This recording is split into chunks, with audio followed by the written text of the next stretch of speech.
We're here with Jared Edelstein of the Miami Heat. You are the manager of brand and creative development. We're going to get into your backstory and everything you've done leading to this point. But for someone that doesn't know you and doesn't know your background, could you explain, what you do and what your background is? No problem, David. Happy to be here. Happy to join you for this discussion. I would say the easiest way to understand what I do is to understand kind of where I do it. And so at the Heat, I work in our creative department.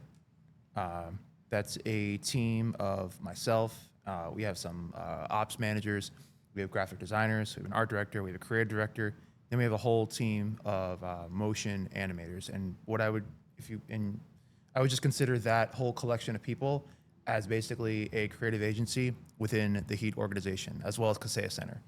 So if you are an executive, you're working in premium, you're working in game operations, you're actually working on the team side, on the basketball side, or maybe you're on the arena side, you need a book, you need some, promotional graphics, whatever it may be. If you have a creative request, then we are the ones servicing it. And that's across the entire business.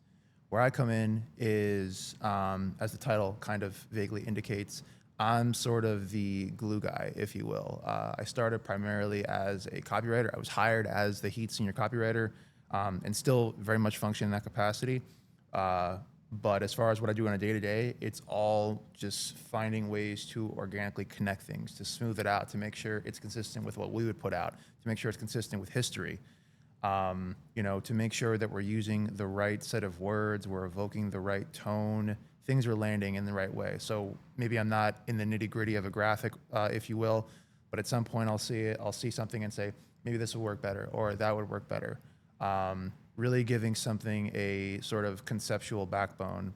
Because, across business, people are, even as, creativity maybe becomes a little more accessible nowadays, you still find instances where it's almost like jarring how someone is not programmed to think a certain way. And you're able to come in there and you're able to give structure to what otherwise is just a scattershot list of ideas that don't have any kind of coherence. And it's really, gratifying to be able to do that and be able to take like a fleeting idea that somebody has of what they want to say, but it's not that well phrased, and, just making it into something that actually solves their problem. So that's basically what I do on a day-to-day. That is like my role within the department. And,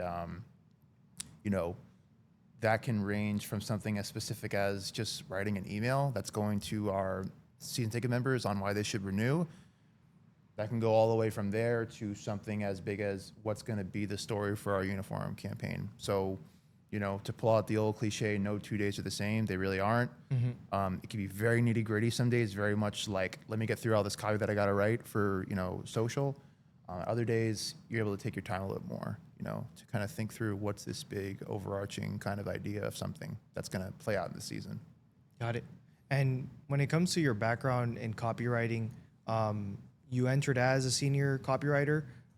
Tell us more about your backstory before you even got to the NBA, before you got into sports. What prepared you for this moment? And yeah, tell us a little bit more about that. So I would say from a very young age, like I was, it was very clear that like I, excelled in like creative mediums, whether it's like the classic, like you're always making videos, you're always like you're always trying to capture kind of what you consume as a kid, media-wise. So for me, I recall very early on, I was very much into like this idea of cinematic spectacle. The idea of when you watch a particular scene, the right combination of visuals and music kind of come together to evoke like a physical response. Like, that comes from seeing movies that I was probably way too young to see. Just becoming more aware of kind of the capacity of what media has to do. But, if we get a little less abstract, yeah, that manifests in a bunch of things. Like, I was in drama in high school. I wrote for my paper, took all the English classes, all that stuff. And I was always of the belief, your parents say, oh, be a doctor, be a lawyer. I'm like, I think one of the biggest strengths you have is knowing what you're good at and what you're not good at. And I just think like, sometimes it's not it's like, you're born with a certain set of traits, what you're good at, lean into those traits. So when I went to Florida State for college, you know, logical choice seemed to be major in English creative writing, but I soon found that I didn't really have like the innate drive to necessarily create via writing. You know, I feel like if you're a pure writer, you have like thoughts and opinions that like need to get out somehow. I didn't find that I had that. So advertising kind of presented a way for me to apply that in a more business strategic like context. I love that in advertising, you're always trying to solve a problem. You're trying to change an opinion. You're trying to make a point. You're trying to solve for something, and that's where like the friction comes in. You know, you need that. Like it's sort of like a lot of creatives I know, they will hate working without a brief. The worst brief is no brief, because it's like there needs to be a rub. There needs to be like the sandpaper that kind of ignites the match. You know, there's no creativity without constraint, and I felt that advertising, you know, presents that. So I changed my major formally into advertising with some psychology as well. My first thing in advertising was we had a competitive advertising team at Florida State called Arrowhead. You know, you basically enter into a competition with a bunch of other schools around a central kind of client or prompt, and you build a whole campaign around it. Back then, it was all just it was in a physical book. Obviously, we're working digitally, but you know, there's none of this. Here's a flash drive, and you know, just you're off. So I did that, and then coming out of school, I interned at Zimmerman, which is where I went to go on to work eventually. That was your classic like team project. You know, it was actually Outback. We were trying to solve for their takeaway business. That was tough because you know, I was a senior at the time, so you know, I had to deal with, you know, other kids on my team who not only didn't really have a job possibly on the line, but also didn't even know if they wanted to do advertising. So that was weird to not be in a place where you're aligned. Yeah. You know, everyone thinks, and you're still fighting this to this day, this perception that like it's all you do is write. It's like, no, I'm actually, I could argue, more important than the designer, in the sense that you're having the idea and they're bringing it to life. So it all starts with you. You're the seed. And, you know, that's something that I really try to lean into, as far as not being, you know, essentially the grammar guy. Yeah. And Zimmerman was great for me because that was really a crash course in like your classic like ad agency experience. You're writing the same line 50 times. You're getting your work torn apart by people who have worked in New York on Madison Avenue, who are now coming to kind of almost retire, like, which is consistent in South Florida. So they're ripping you apart. You're doing pitches for big businesses that you see in commercial, McDonald's, Jamba Juice, you know, big names that you're like, wow, this really has impact. You're working late. It was a great experience that really taught me like what it's all about to be hard on yourself.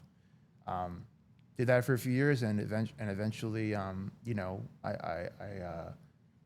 you know, some people that I work with, they knew that I wanted to eventually be in sports, and, you know, there was an opening at the Heat and just applied, and they were able to kind of facilitate, you know, the interview. And,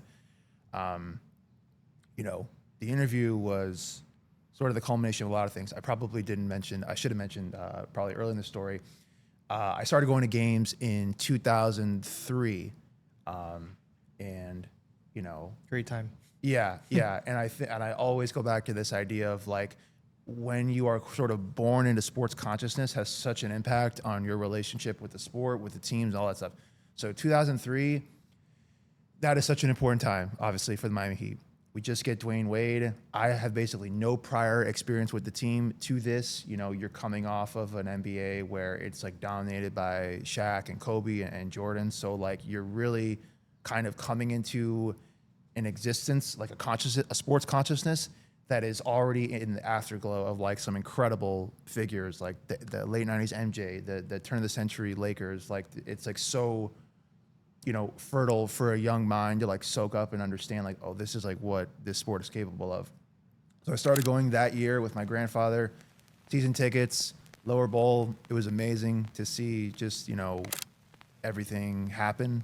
And, you know, I ended up going to the first game 3 of 06. That's the first finals game we ever had as an organization. So to be there for that moment when we're down, you know, 13 or so, 6 minutes left, Dwayne Wade puts the team on his back. That's the kind of thing that embeds itself into your brain and it, you know, becomes a critical part of your identity.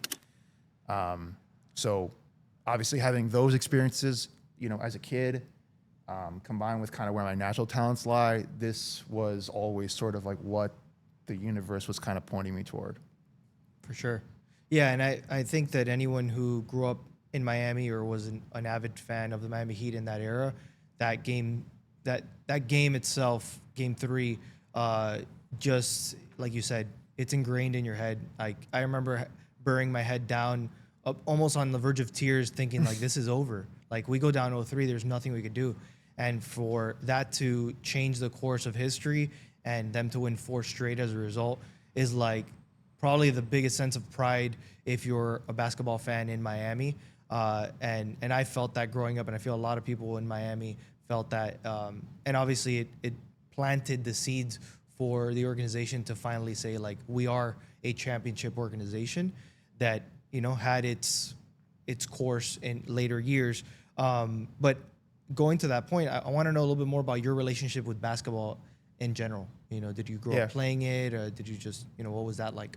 Yeah, definitely grew up big basketball guy. I definitely got into, trying to think of the order. It was probably around the same time where you get into like, there's like 3 kind of things. It's like you're consuming the media, you're playing the sport because you're in school, you're doing whatever.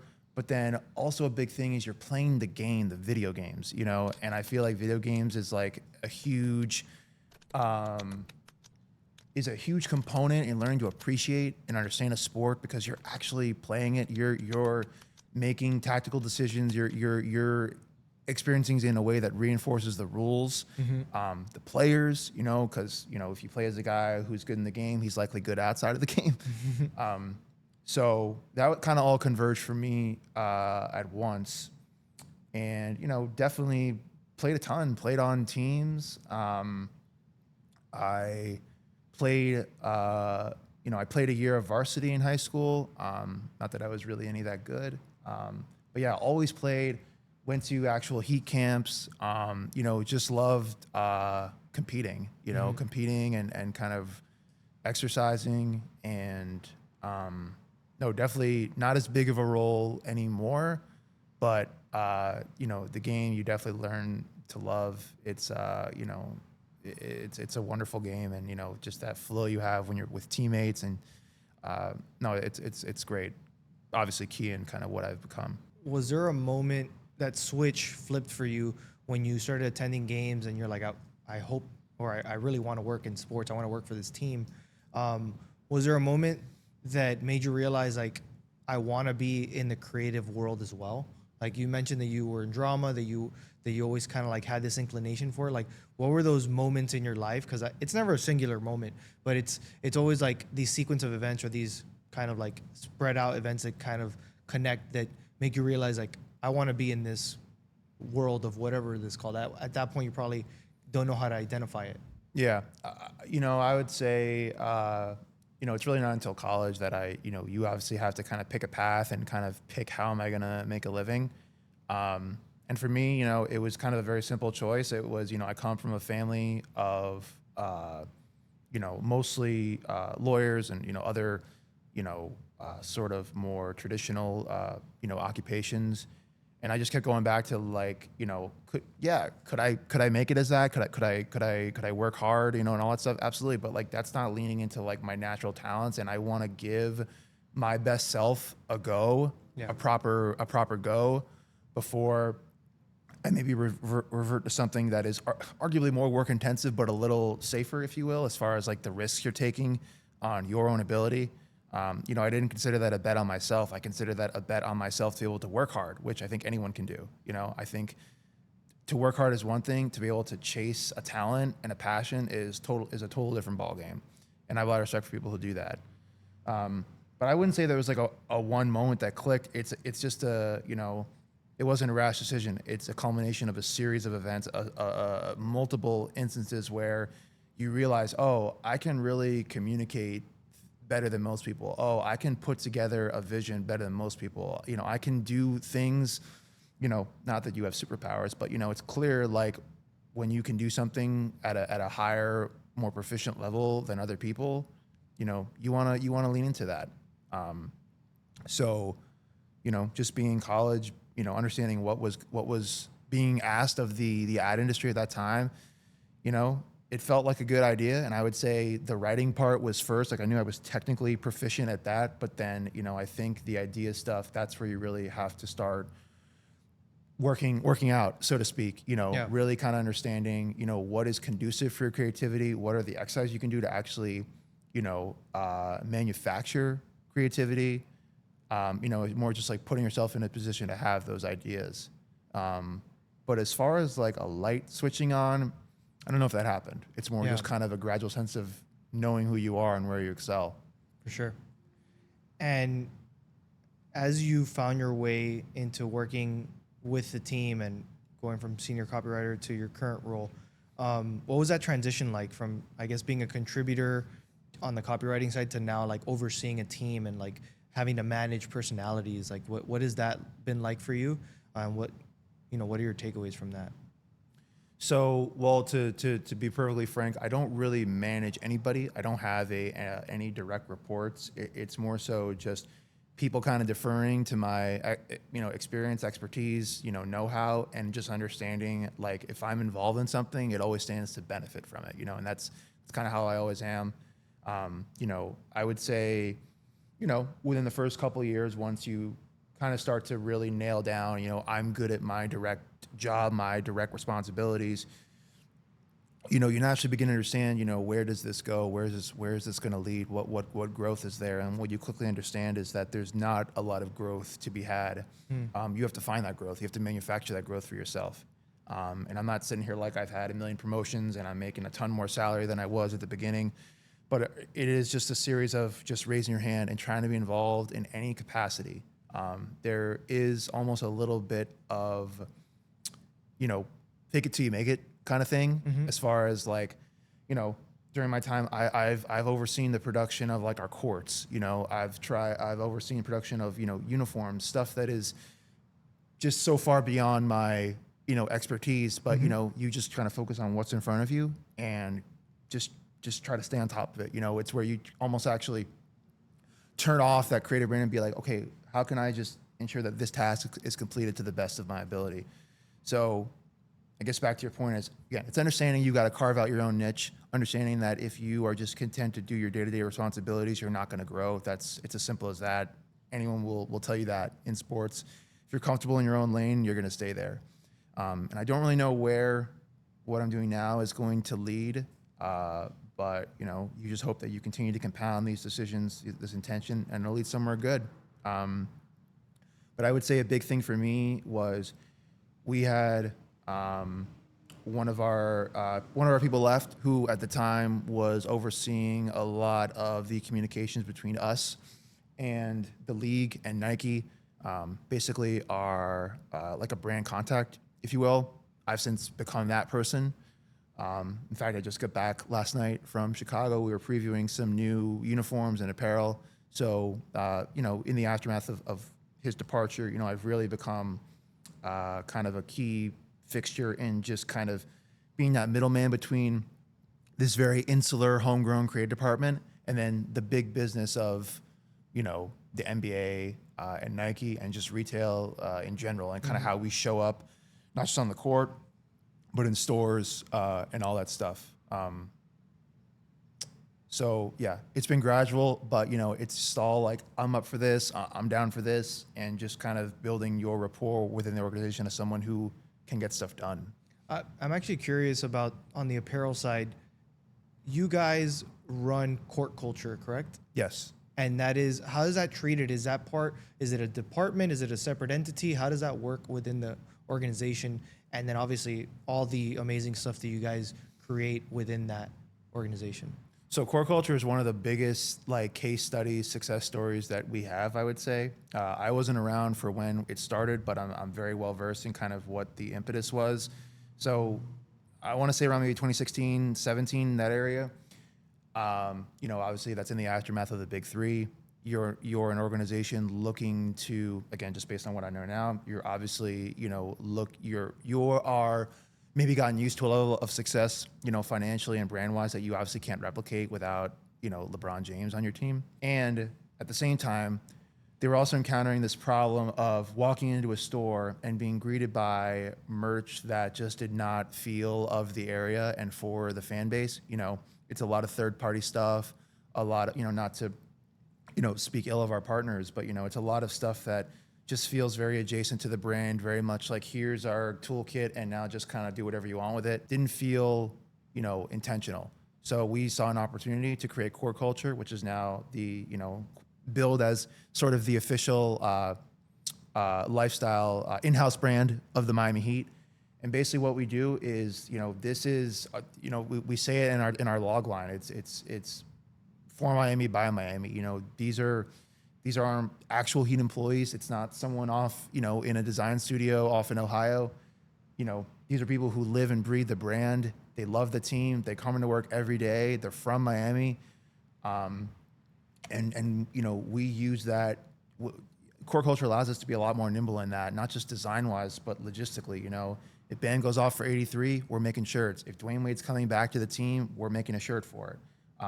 It's just, if you were to look at kind of what the big brands offer, and then you look at us, it's distilled down to something much more intentional, homegrown, rooted in an authentic culture.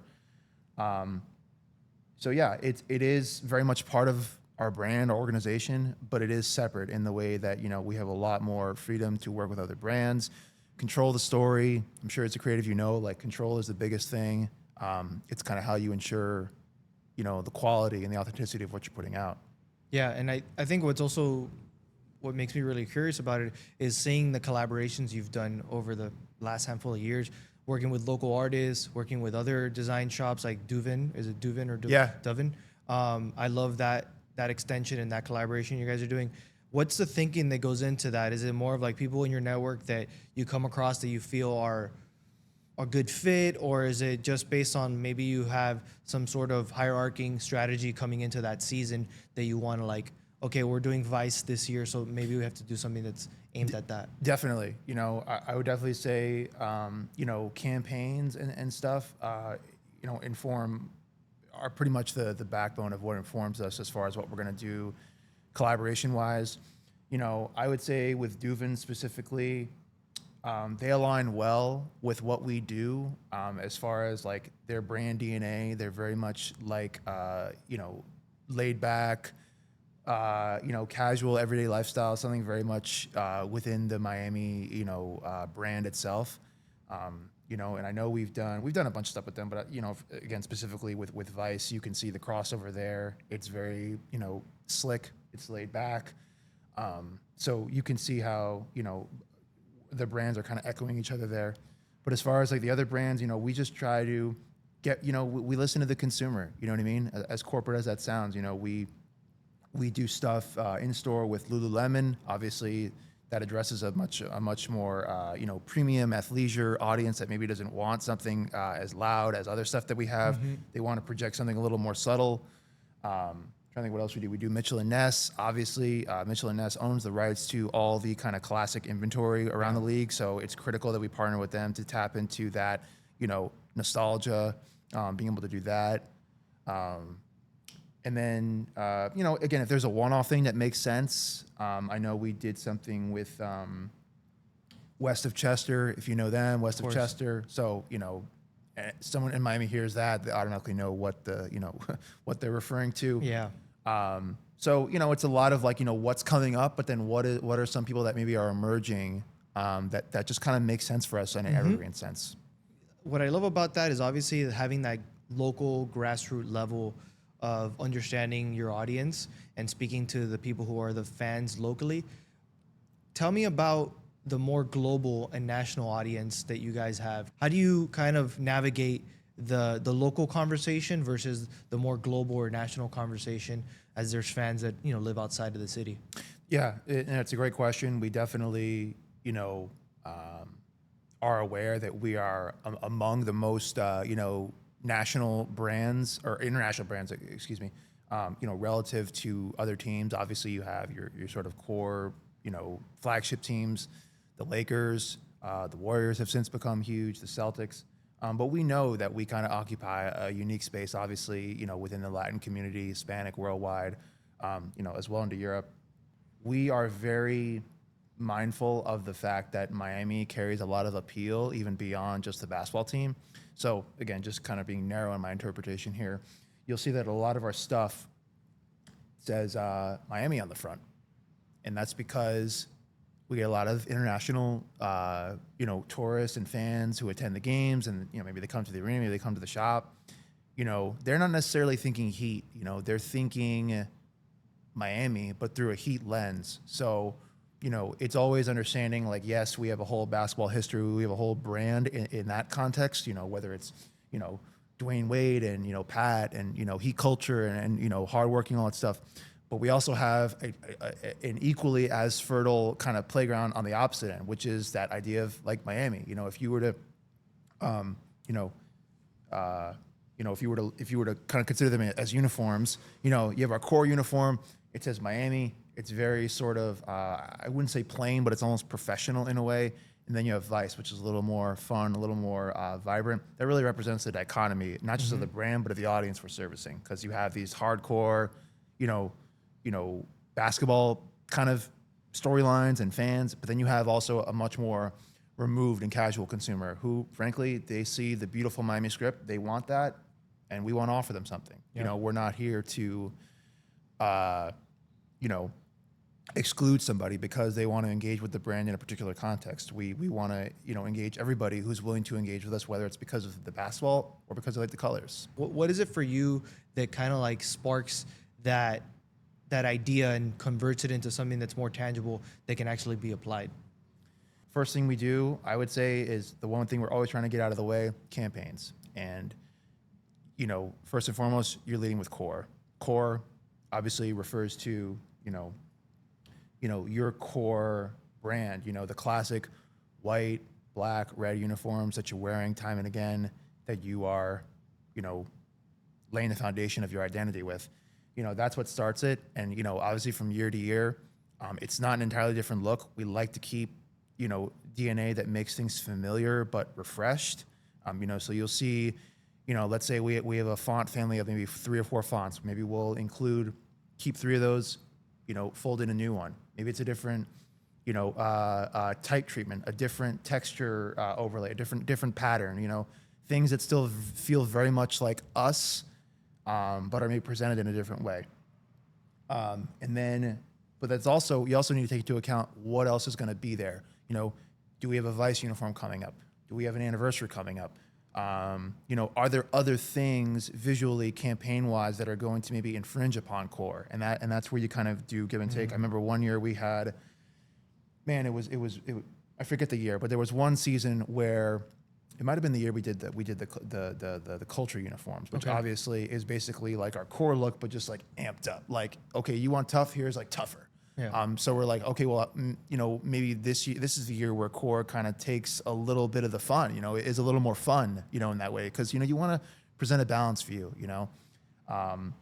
So general point being, you take a look at the lane, you say, what's coming up? What are the different alleys we're going to be able to play in? As far as like writing goes, I probably put more emphasis on that when I first started. You're trying to make a name for yourself. You're trying to show how your specific skill set can impact something. But nowadays, not everything needs it. It's taking the temperature of your team as far as the personalities, the expectations, the storylines. I think if you're coming into a year where you're maybe having to make the playoffs, that cannot be approached the same way as we're expected to be the 1 seed and make the finals. You know what I mean? So it's understanding, do we need like a narrative lift here? Do we need that extra component, or am I just kind of adding filler? Because some years it genuinely is like a redemption year. Some years it genuinely is kind of a gap year where you maybe got to kind of, put other things up front to kind of maybe, distract or kind of present things in a more positive way. I would say, you really see more of that. A great microcosm of that is like our playoff campaigns, where you really understand what the mentality of the team is coming into the playoffs, whether it, again, much different conversation if you're expecting to make the finals versus you're just coming to kind of stir things up. So, I would say early on, like I said, there was more of an appetite to kind of let me kind of insert myself in here. Let me see how I can elevate it. Now I sort of just take a step back and say, does this need a, narrative spine? Does it need that? But beyond that, if there are ways that I can, clarify on a verbal level, like what we're going for visually, um, whether it's, the kind of tone we're trying to communicate, there is a space for words to inform visuals without just saying, oh, here's swipe, here's an example. Where do you go for inspiration? Like, what are some of your sources of inspiration? Is it in film? Is it in art? Is it in music? Like, are there any kind of like sources that you kind of like tap into to reconnect with like whatever your creative energy source is? Again, I think a lot of what I'm drawn to sports is context, and I feel like I've been lucky during my specific stretch at the Heat in that we have been very innovative, forward thinking, but also have been able to take the time to celebrate our past. I find that my stretch was a uniquely reflective kind of celebratory time. I mean, if you consider the time I got there, we had Dwayne Wade's last season. We had, Bosch's jersey retirement. We dedicated a court to Pat. We did the statue. We did so many things for Wade. We did his Hall of Fame. We did all that stuff. It was such a great time to be able to, kind of look back and be able to kind of elevate these moments and these people that I kind of saw in their heyday. Like I said, I'm naturally inspired by just the culture of basketball and of the Heat. I definitely, first thing I'll do definitely is mine the archives. I love to, dive back into our past and try to kind of connect the past, to the present, to know that we are mindful of the past. I think it's, to evoke probably my least favorite line in all of sports is, inspired by the past, built for the future. I hate that line, but it really is true in this, in the sense that, I feel like if you as a brand project like a knowledge and sort of an authority, people respect that. Yeah. I think if you come at things with a very amateurish approach, it's not going to resonate as much with people. So I just try to be as like educated as I can possibly be on something, because I know that, sometimes the demeanor and disposition of the source can impact how it's perceived by somebody. But as far as like, if you're talking about like just natural creative reset, I love to go running, that's exercising. Exercising is like free medicine, free, de-stressor, great way to clear your mind, great way to just kind of like, not even clear your mind, but just like shake things up, Yeah. like a snow globe. That's kind of my process. Are there other teams or other creatives within those teams that you've seen their work and have admired recently? I'm enjoying what the NFL is doing as far as it's more of like a trend. It's more of a movement. I think I like that they're going kind of back to, what's the word for this? It's like traditional modern. Like teams are kind of going back to their kind of core brands and kind of understanding the power of that, as opposed to these more inventive kind of uniforms. Modern minimalist. Yeah. Is out. Yeah. So I like that. But I tend to look for inspiration. Like, I feel like it's best to look outside of sports. I think we're all kind of playing in the same sandbox. Like how many times you're going to see like a glossy, arrangement of a player, with, there's a big shot of them and then there's a little shot of them, and, there's some type. I think like, as much as you talk about, sports creativity and just like that aspect kind of being underserved and under talked about, I do think like, it's well established, sports has very high production value. Even with like uniform reveals, like how many times are we going to see like the jersey pop? And like, I feel like we sort of reached a critical mass in that sense, as far as like, we know, we like the consumer and the actual teams know, like, we are very creatively powerful and we have the capability and skill set. Now it's like, how can we do something different with that? You know what I mean?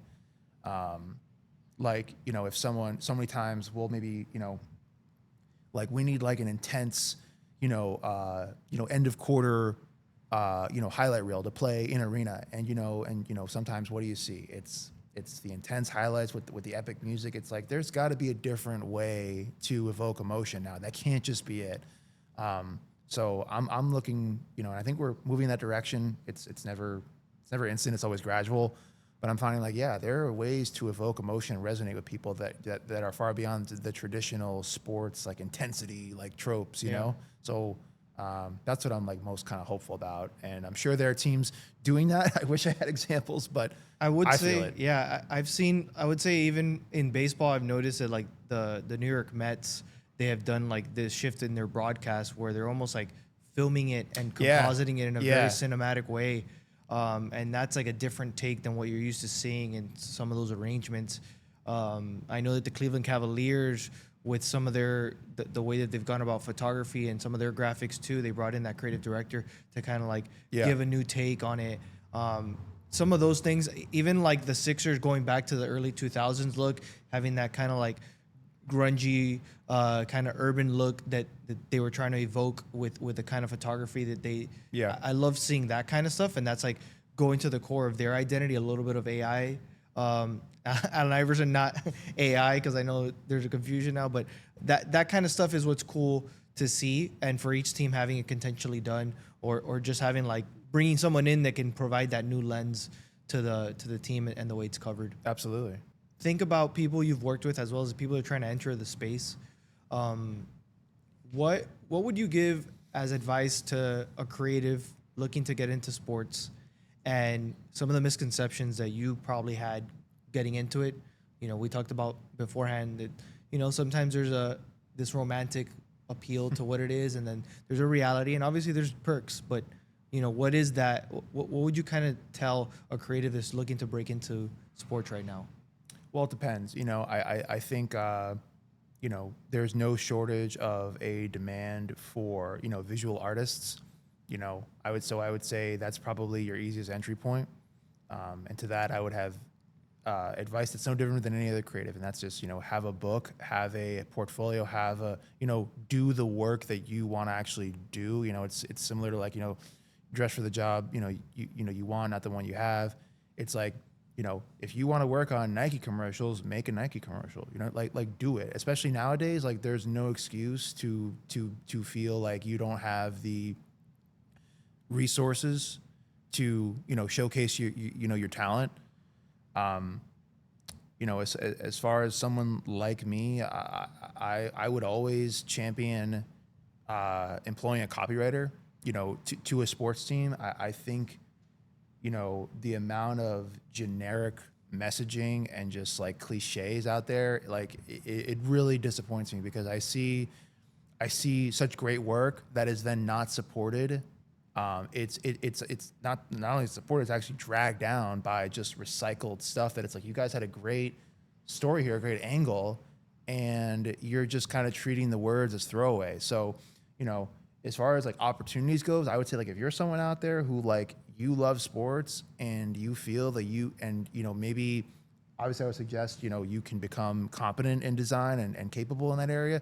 But if you feel your strengths are in idea generation, storytelling, writing, like there is an absolute, you know, space for that. And not only that, it's being able to pair that with knowledge of the team. You know, it's almost like for me, like I couldn't imagine working for another team, because I would literally have to study. Like I would have to, like if I work for, you know, any of these other local teams, Dolphins, Marlins, I wouldn't feel comfortable doing my job if I wasn't like thoroughly like aware of the history. Yeah. And then, you know, again, just knowing where your talents lie, it's just raise your hand. You know, for as like big business as sports has become, there's still like a lot of like latitude it affords you. You know what I mean? There's still like ways for you to contribute in ways that maybe are outside of your responsibility. And if you prove you're an asset to other people in the organization, that will help, because ultimately it's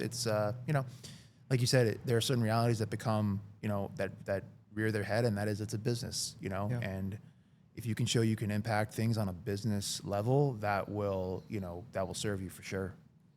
And for creatives entering the space, do you have any kind of opinion on whether they should lean towards being a specialist versus a generalist? Are there kind of, maybe it's a hybrid? What do you think is, in the current state of a professional team, is the right kind of approach? Because I know that there's a role for either of them, but Yeah, man, it's tough.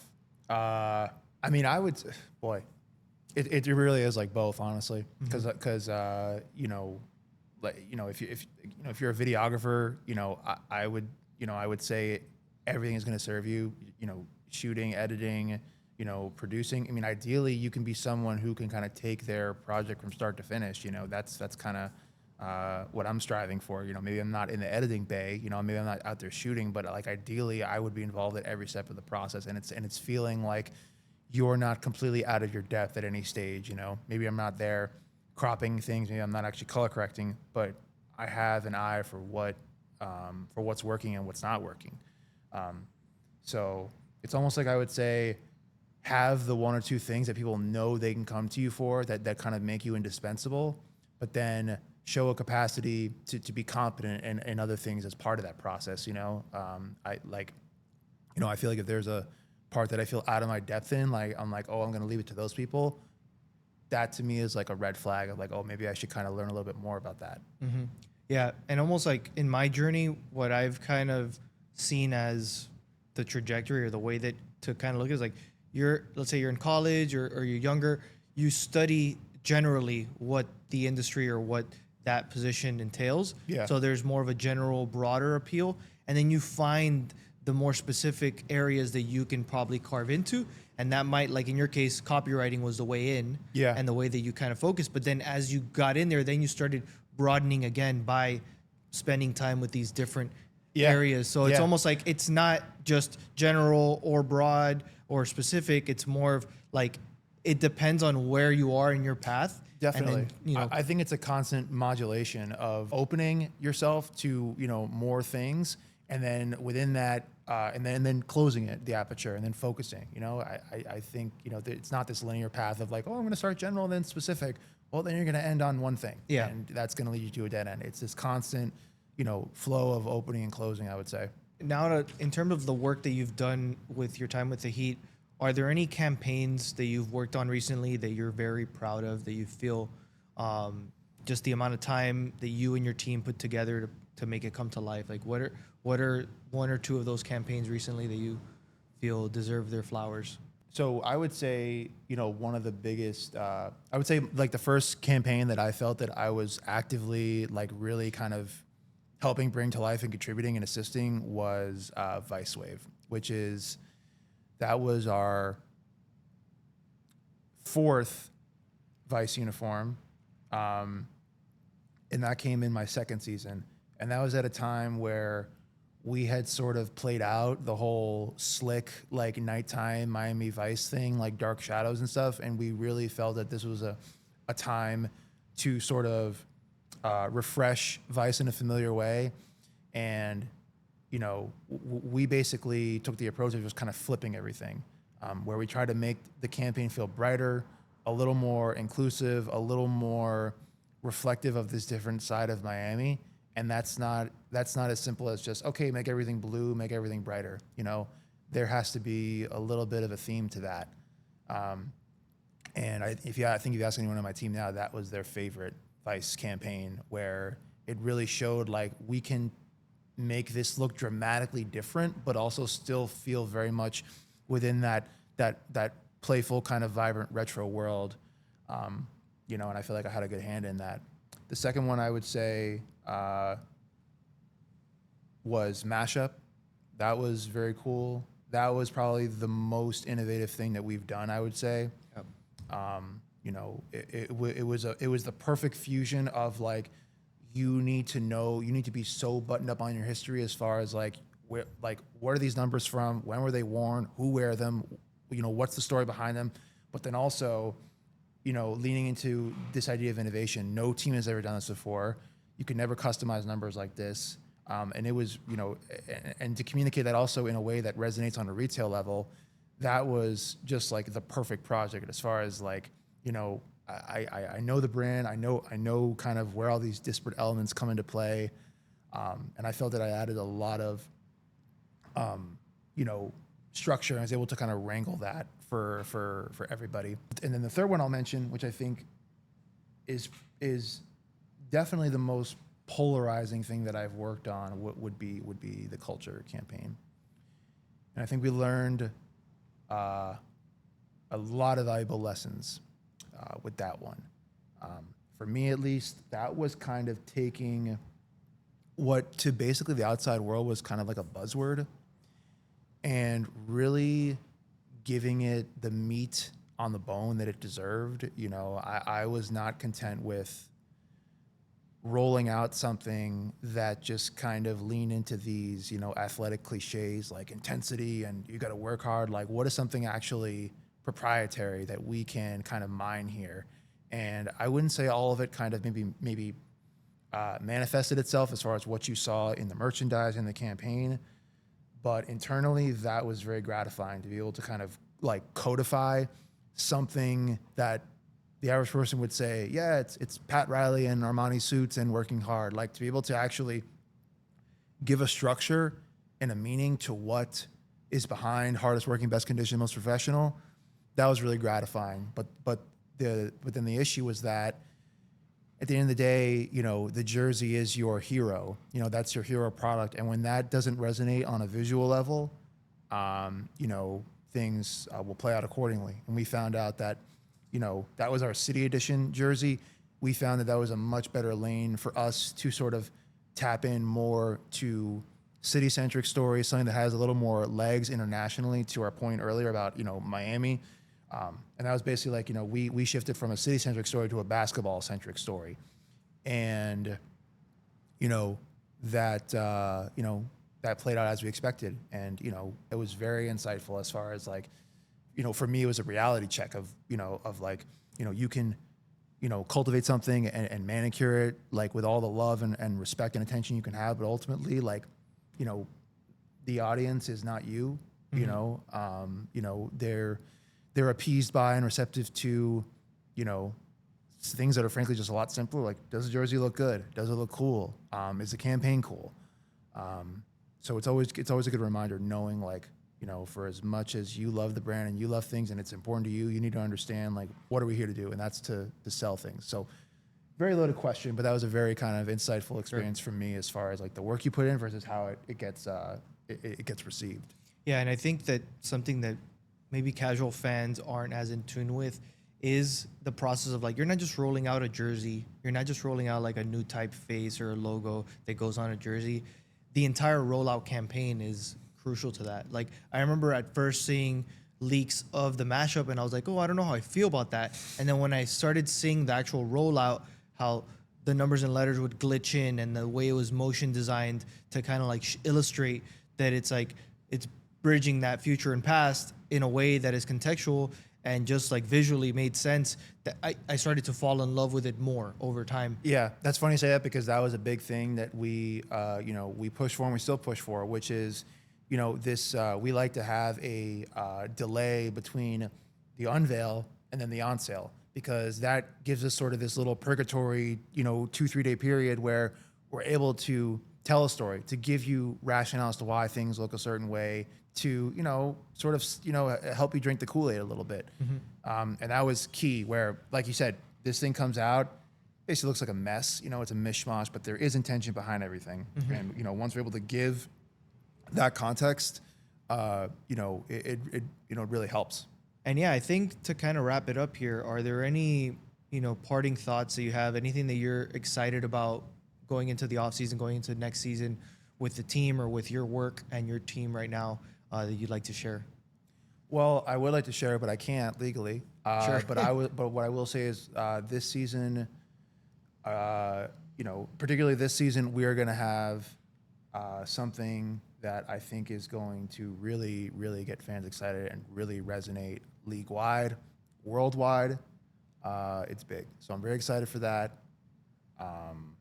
You know, I think, you know, fans can just look forward to, regardless of how the team's performing, they can always know that we're going to come at things from a game presentation, from a branding, from a, you know, apparel level. We're always going to come with our absolute best stuff. You know, and what I would say, you know, if you wanted a clip-worthy clip, what I would say to those people who always want to make our Vice jerseys permanent, what you got to understand is there's a give and take, and